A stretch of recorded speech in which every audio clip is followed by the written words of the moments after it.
नमस्कार दोस्तों, स्वागत है आपका मॉर्निंग क्लासेस में।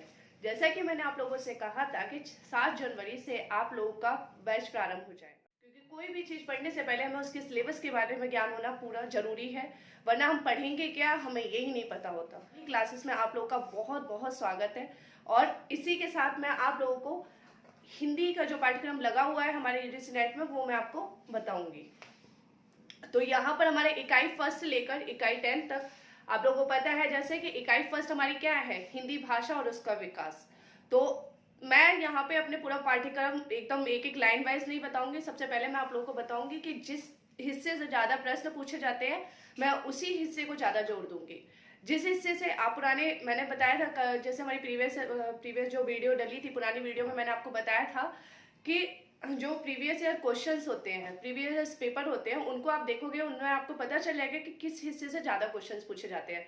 तो जिस हिस्से पे ज्यादा क्वेश्चंस है मैं उसी को ज्यादा जोर दूंगी। तो पाठ्यक्रम में भी वही हिस्सा आप लोगों को मेन मुख्य हिस्सा बताऊंगी, क्योंकि फालतू का पढ़ने से दिमाग खराब नहीं करना है। तो हमारी जिसमें हमें सबसे ज्यादा हमें जो पढ़ना है वो है भाषा। भाषा क्या है, भाषा पर किस किस विद्वान ने कौन कौन सी परिभाषाएं दी है, ठीक है। उन्हीं भाषाओं से किसका विकास हुआ, कौन सी उपभाषाएं निकली, कौन सी बोलियां आई और कौन से क्षेत्र आए। कौन सी मतलब क्षेत्र का मतलब ये है कि कौन कौन सी बोलियां किस क्षेत्र में बोली जाती है, हम ये देखेंगे। तो इतने से ही हमारी यूनिट फर्स्ट यानी इकाई 1 हमारी कंप्लीट हो जाएगी। इससे ज्यादा भाषा में कुछ नहीं पूछा जाता। इसके बाद जो हमारा आता है कि इसमें थोड़ा सा व्याकरण का हिस्सा है। व्याकरण के हिस्से में आप देखेंगे स्वर, व्यंजन, अघोष, सघोष, महाप्राण, अल्पप्राण, ये सारी चीजें पूछी जाती है और इससे ज्यादा नहीं पूछा जाता। ये महाप्राण, अल्पप्राण, सघोष, अघोष, संयुक्त, ये सब भी पिछले 2-3 सालों से पूछे जाने लग गया है, उससे पहले नहीं पूछा जाता था। तो जो हिस्सा हमारा नया जुड़ा है हम उसको भी देखेंगे, जो हमारा हिस्सा पुराना पूछा जा रहा था हम उसको भी देखेंगे। तो इकाई भाषा, इकाई फर्स्ट में हम भाषा और विकास में हम सबसे पहले इतने हिस्से को कवर करेंगे और इनमें जो जो चीज हम पढ़ेंगे वो मैं आपको बता चुकी हूँ। और जैसे जैसे क्लास प्रारंभ हो जाएगी ना, जिस तरीके से क्लास चलती जाएगी, आप लोग जब पढ़ोगे तो आप लोग को खुद ही समझ में आने लग जाएगा कि क्या महत्वपूर्ण है और क्या नहीं। किताब जब हम लेके बैठते हैं ना, तो वो जो किताब जो बनाई जाती है वो बहुत ही अलग पर्पज से बनाई जाती है, वो बेचने के पर्पज से बनाई जाती है। उसमें आप लोग ये भी देखें कि मुझे क्या पढ़ना है, मुझे क्या छोड़ना है, ये ज्ञान होना आपको बहुत ज्यादा जरूरी है।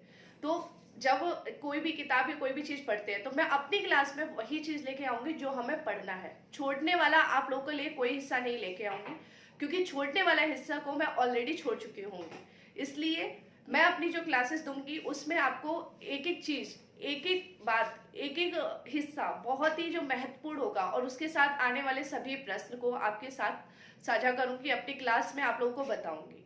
तो आज जैसे मैंने आपको कहा था कि 7 जनवरी से मेरा बैच प्रारंभ हो जाएगा और आज ये मेरी पहली क्लास है।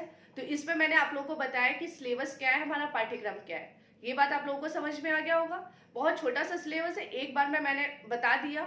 अगर उसको आप नॉर्मली एक एक लाइन को पढ़ने बैठोगे तो बहुत टाइम लग जाएगा।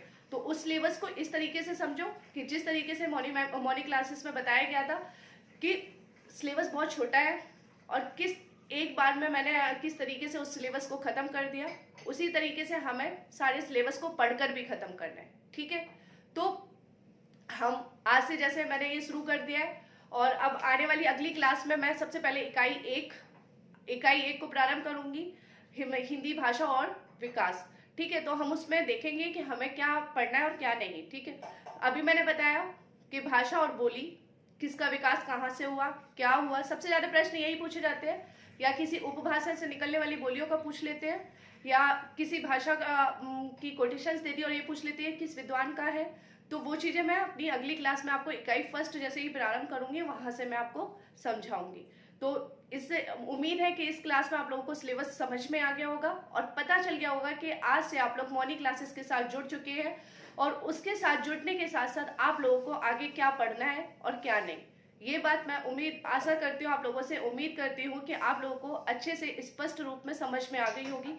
यदि आप मेरी इस बात को समझ चुके हैं तो प्लीज मेरे इस वीडियो को लाइक, शेयर और कमेंट जरूर करें और आगे जितना ज़्यादा आप स्टूडेंट को मेरी क्लास से जोड़ सकते हो उतना अच्छा रहेगा, क्योंकि मैं अपनी क्लासेस फ्री में प्रोवाइड कर रही हूँ। एक भी रुपए आप लोगों से नहीं लगने वाला, बिना किसी फी के मैं आप लोगों को फ्री में पूरा सिलेबस इकाई 1 से इकाई 10 तक कवर करवाऊंगी।